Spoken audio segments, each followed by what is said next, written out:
Chris Hensley is a registered representative of Cambridge Investment Research, Inc., a broker-dealer member of FINRA SIPC, investment advisor representative of Cambridge Investment Research Advisors, Inc., a registered investment advisor. Cambridge and Houston First Financial Group are not affiliated.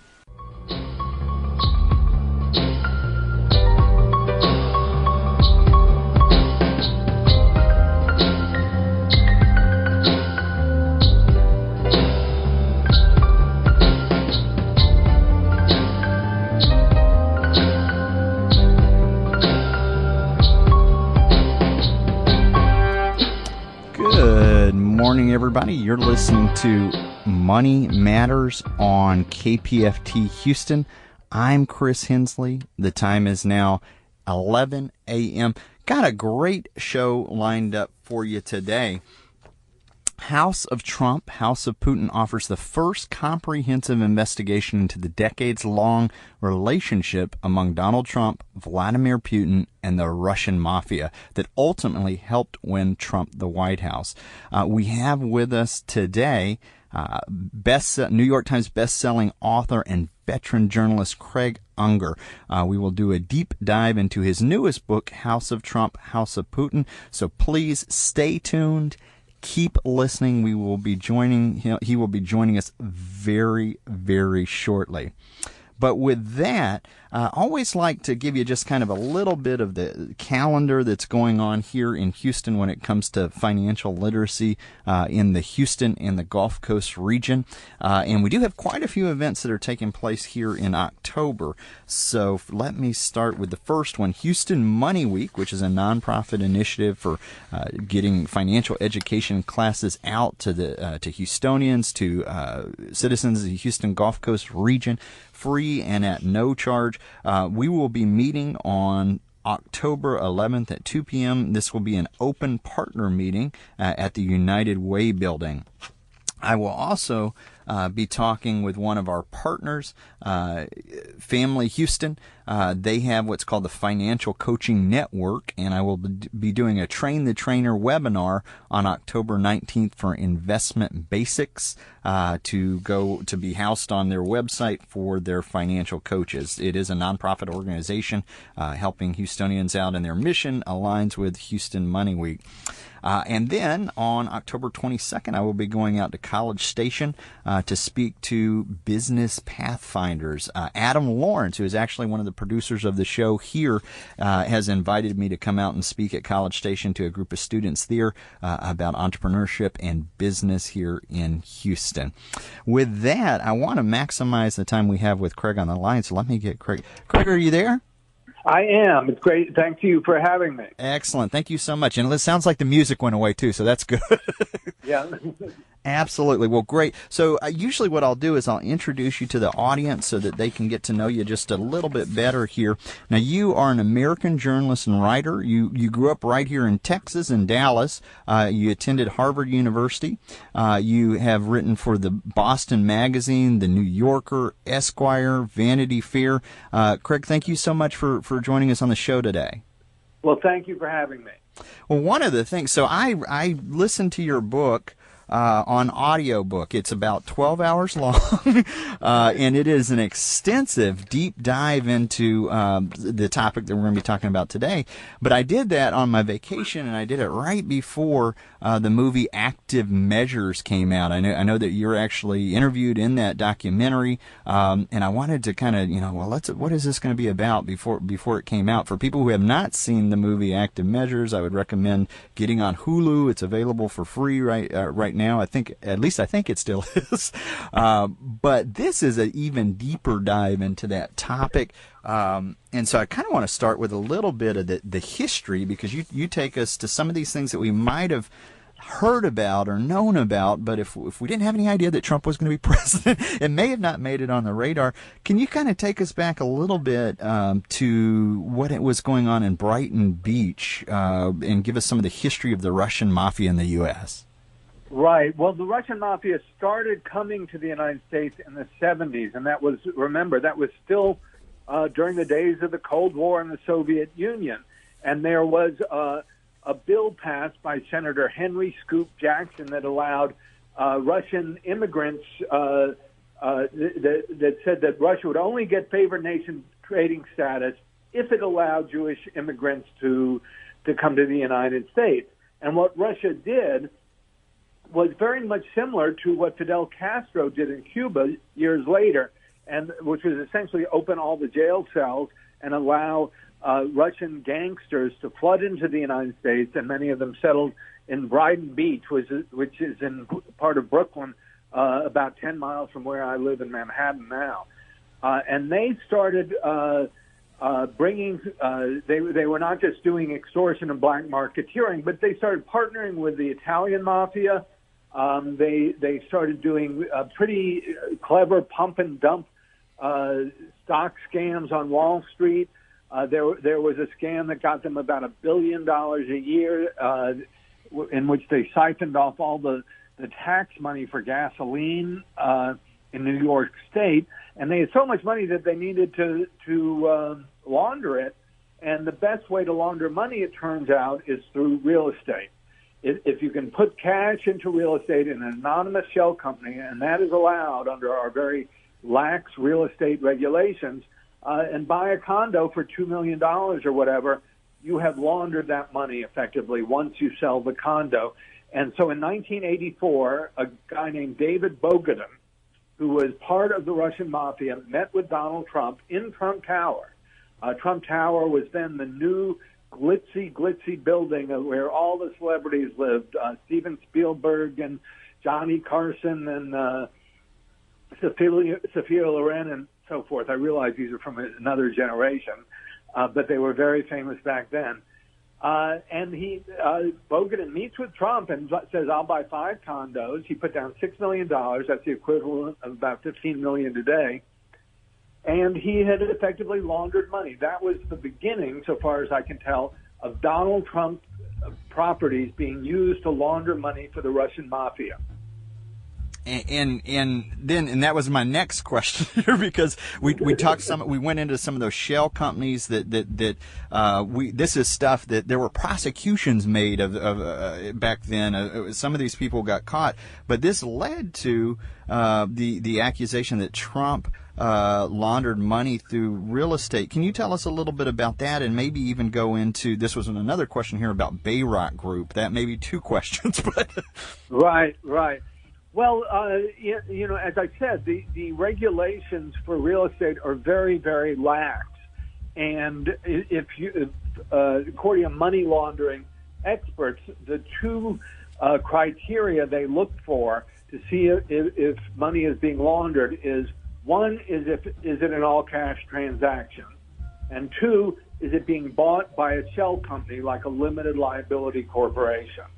And there was a BuzzFeed investigation that showed at least 1,300 Trump condos had been sold under those conditions. Now, if you do the math, $1 million is sort of a a very lowball figure for a Trump condo. Some of them cost $4, $5, $6, $10 million. Some of them cost $30 million. So even if it's just $1 million a condo, we're already over $1 billion in money laundering, and that just takes care of Trump's properties in the United States. He has again as many holdings overseas. And so this just looks like money laundering on a very big scale.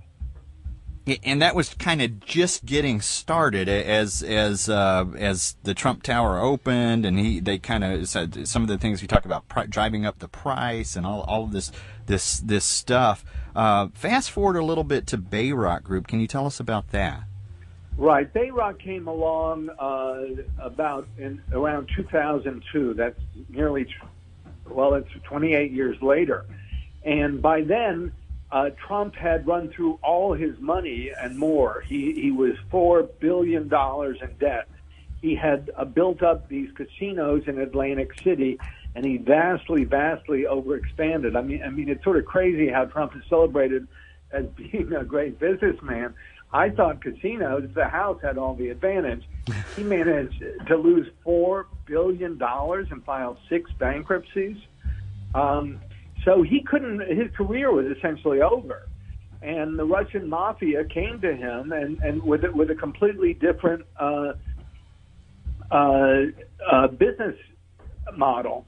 And they before then, Trump had all been about debt. He would always go into hock billions of dollars to finance his new developments. Now he can't get bank loans, and the Russian Mafia says, "Look, we'll put up all the money.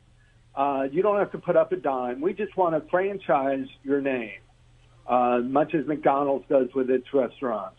And so a company called Bayrock moved into Trump Tower. They were actually physically located in the building where he lived and worked. He still lives and works when he's not in the White House.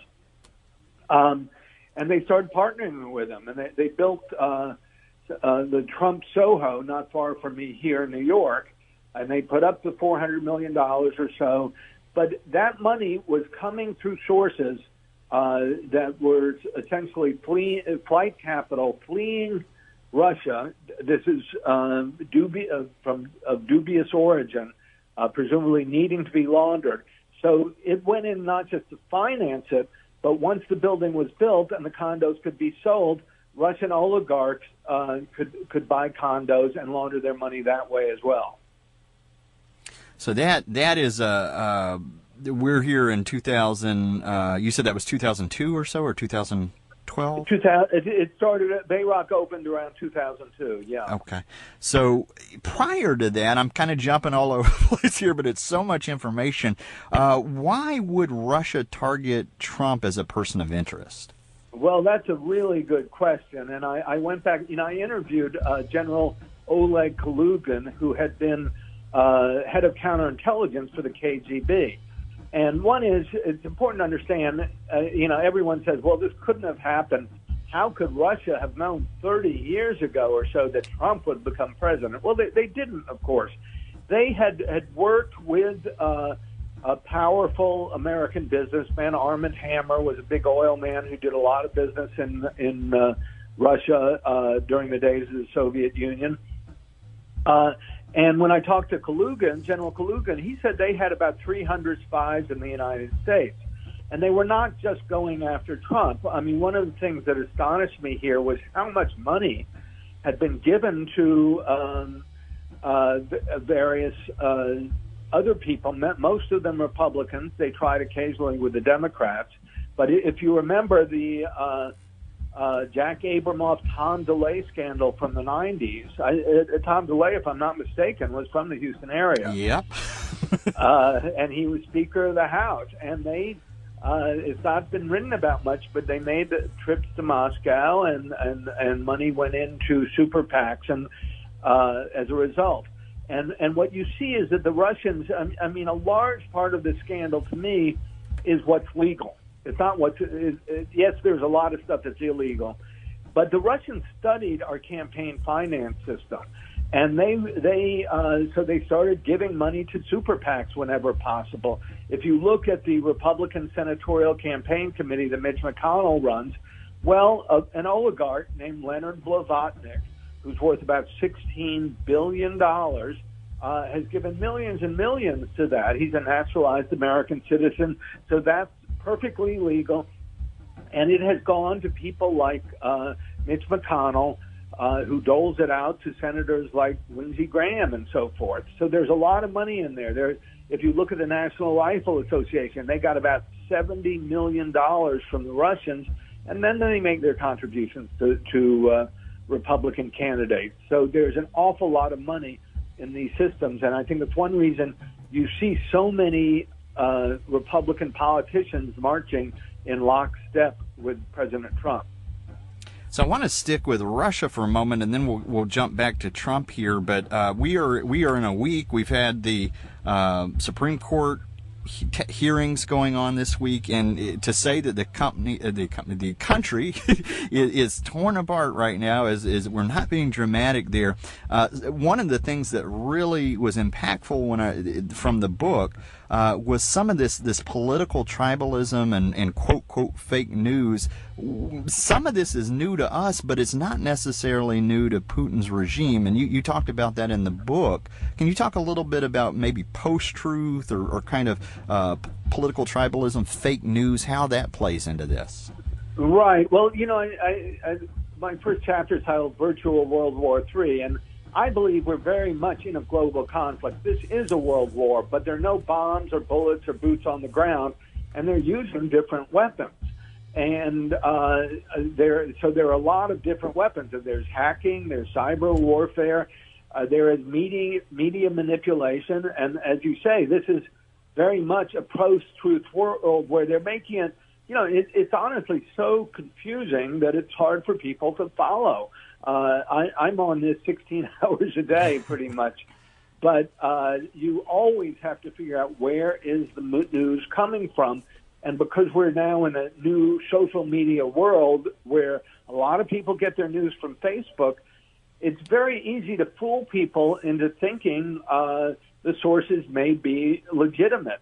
And the old media world, and I'm very much part of that, wasn't perfect by any stretch.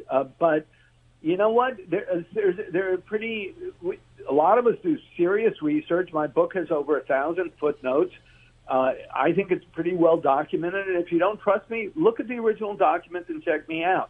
But with this post-reality world, I mean, we are in a world where people can just make up things.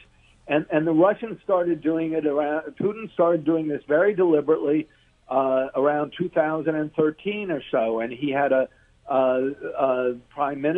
deputy prime minister named Václav Surkov, who was an expert at this. And he would create phony political parties on the far right to attack Putin. And no one really sort of knew what the real story was. And as a result, it tends to really hurt the opposition and makes it very hard for them to fight back. It's hard to fight a war if people aren't aware when it's going on, if they don't see bombs or bullets, and they don't even know what the real facts are. And that's happening in the United States, and I think the Russians are to blame for it. The Republicans are playing along, and it's been a powerful weapon. And I think it's sort of evil, and we should insist on knowing what the truth is. Absolutely. We saw some of that during the election with the Facebook campaigns. There was a group here in Texas where they had protesters that were on one side, protesters on the other side, and it was all kind of put together there. kind of strange to see that. Well, let's jump back over to the Trump side again. What can you tell us about Michael Cohen and his links to organized crime? Right. Well. Again, this is a lot of people see people like Michael Cohen. They don't really know the whole story. But one of the things I was going way back, as I said, to the 80s, and you see Michael Cohen, who was Trump's personal lawyer. He was the son of a doctor and grew up in a fairly affluent family on Long Island. But he was hanging out at a very early age with Felix Sater, who was later ran Bayrock as managing director and partnered with Trump. So Michael Cohen's family also happened to own a restaurant that was headquarters in Brooklyn for the Russian Mafia in Brooklyn. And he started representing a lot of people in that world. And you can see he was close to Ukrainian oligarchs through his in-laws. And it's important to understand what Russia is. When I say oligarchs, I don't know what people think, and they may just think of someone who's very rich. But Russia is a mafia state. It's important to understand that. It's not, and that's not just a metaphor. It is run like a big mafia with Putin at the top, and the oligarchs are rich only if Putin allows them to be. So when Michael Cohen is in bed with the oligarchs, he's essentially in bed with Vladimir Putin, and he is Donald Trump's lawyer.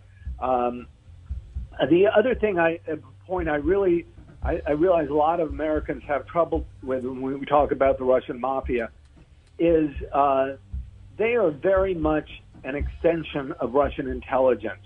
it's a very, Americans grow up with The Godfather, with John Gotti, with Al Capone, and thinking of the Italian-American mafia, which is always at war with the FBI. That is not the case at all in Russia. When I talked to General Kalugin about the mafia, he said, "Oh, they're just an arm of the KGB." So it's important to try to unpack this for a minute, because my book shows that there are many Russians living in Trump Tower, that they are laundering money, billions of dollars, through Trump properties, that they are running operations in Trump Tower, and they are part and parcel of Russian intelligence, and they are in the home of the President of the United States. And I believe that is a horrifying security breach that has really harmed American national security. Absolutely. In fact, when I when I listened to the book, that was one of the areas that was so shocking. You talked about doing serious research. I had to go back and look, and it turns out there were indictments that you can just simply put it in Google and you can see this stuff as it happened, but it didn't necessarily make our radar because we never thought Trump was going to be president. But you can go back and see this stuff where people were arrested and in offices sometimes right below him. Absolutely, and you know what? A lot of journalists covered those crimes here in New York, at least the ones in the Brooklyn area and so forth. But no one thought to put them in a geopolitical context. This was like a mafia crime. It didn't occur to them that they were tied to Russian intelligence and living in Trump Tower, and he had a political future. What can you tell us about? We talked a little bit about Felix Sater, and I think we probably don't have enough time to go even further in there. But what about Paul Manafort? What can you tell us about Paul Manafort? Oh, wow. Well, he's another book in himself, and I mean, Manafort, he has pleaded guilty now, so that wasn't the case when I finished my book just a couple of months ago. But his work, he was making over $10 million a year for many, many years out working in Ukraine. And when we say he's working for Ukraine, he's effectively working for Vladimir Putin. And he was working more directly for President Viktor Yanukovych, who was very much a puppet of Vladimir Putin, and installing him so that Russia could have the kinds of relationships it wanted with Ukraine. And some of those relationships included skimming vast amounts of money off the Ukraine energy trade. When we talk about oligarchs, by and large, these are guys who control Russia's natural resources, and they're able to skim vast amounts of money off the top of it, and they want to keep those arrangements in place, and doing that means they need political power, so they brought in Paul Manafort to do that. And he set up really a shadow government in Ukraine that was effectively doing Vladimir Putin's bidding, and he was doing that starting around 2006. And in many ways, I think it was sort of a dry run for doing the same thing in the United States, installing Putin's favored candidate as president of the United States. Let's talk actually. So as I was preparing for this interview yesterday, I see that there was a Russian that was had an accident in a helicopter, and he was tied to the attorney that was at the Trump Tower. Do you have any thoughts on that? Or well, I mean, I definitely have thoughts, and I think it's right to be suspicious. I mean, one of the problems you have encountering this is it's so hard to prove definitively that any case like this is an assassination by Putin. But I dedicate the book to a number of people. There's 60 or 70 who have been murdered under very, very suspicious circumstances like this. One person, for example, just to choose one, Paul Klebnikov, was an American journalist in Moscow. I've since become friendly with his brother and other members of his family. And he wrote about the Russian oligarchs and was based in Moscow. And for his trouble, he got 9 bullets and was murdered. Now, obviously, we haven't the murder's never been solved, and this is a case with a number of the 60 or 70 people I referred to. But when you get 9 bullets in your head, it's not an accident. Absolutely. This is, I mean, when we talk about journalists in Russia, there is a long list of dead people there. Well, let me ask you about, Trump was not the only American targeted by Russians. What can you tell us about other risks that might be out there? I'm sorry, other risks? Yes. Well, I mean, one is, let's look at Trump for a second before one of the huge things I think that's going on here, and the reason, one of the things that Trump is doing to serve Vladimir Putin, and I think it's horrendous, is Putin wants to destroy the Western alliance. Mm-hmm. And most of us, in fact, almost everyone alive now is too young to have understand the Western alliance, what it was like before the Western alliance in 1945. And look at Europe before 1945. You had 2 massive wars. You had the Holocaust. Every nation in Europe was at each other's throat. With the Western alliance, the United States helped promote democratic institutions and build market economies throughout Western Europe. And the result was wonderful trade relationships, wonderful military alliance, and Western Europe prospered. And it was probably the most successful foreign policy initiative in history. And it has made the United States and Western Europe very, very powerful.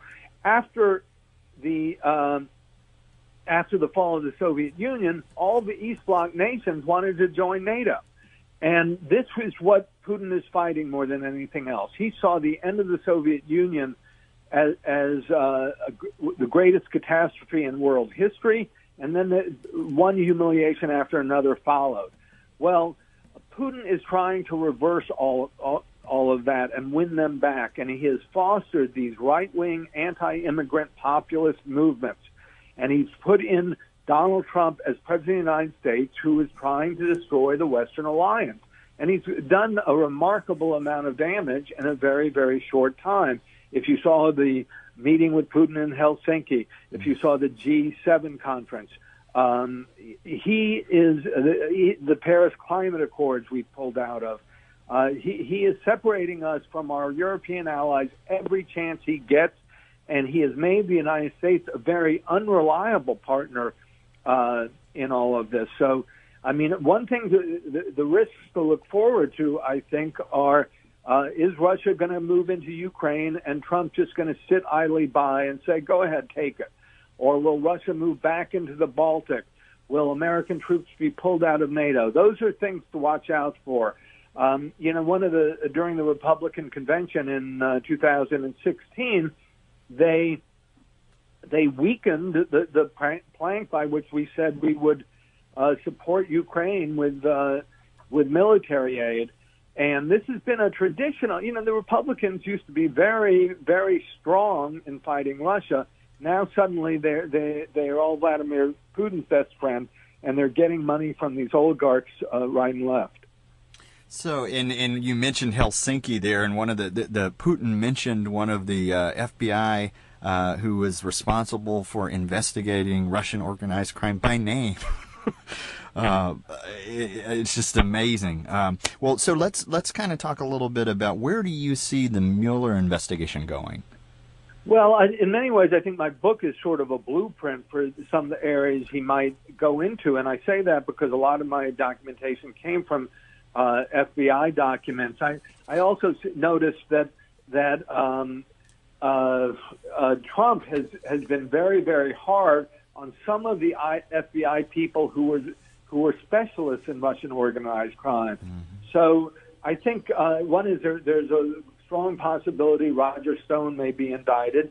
He was Paul Manafort's partner. That hasn't happened yet, but even Roger Stone himself has said that would happen. I think I know Mueller is looking into whether, if you're familiar with the Christopher Steele document, one of the controversial things said in that was that Michael Cohen, Trump's lawyer, had been in Prague before the election and was presumably working with the Russians. And Michael Cohen had originally denied that, but now Michael Cohen has flipped, and he is working with Mueller. So he has got enormous amounts of information. So does Paul Manafort, who has pleaded guilty, and he'd better deliver information to Robert Mueller as well, or he will. Thanks for listening to today's episode of Money Matters Podcast. If you enjoyed the show, visit us on the web at www.moneymatterspodcast.com. Drop us a line on SpeakPipe on the right-hand corner. It will receive any voicemails, questions, thoughts, concerns that you have about the show. In addition to this, we recently launched a Patreon campaign. Click on the Donate Now tab to hit the tip jar and find out what Patreon's campaign is all about.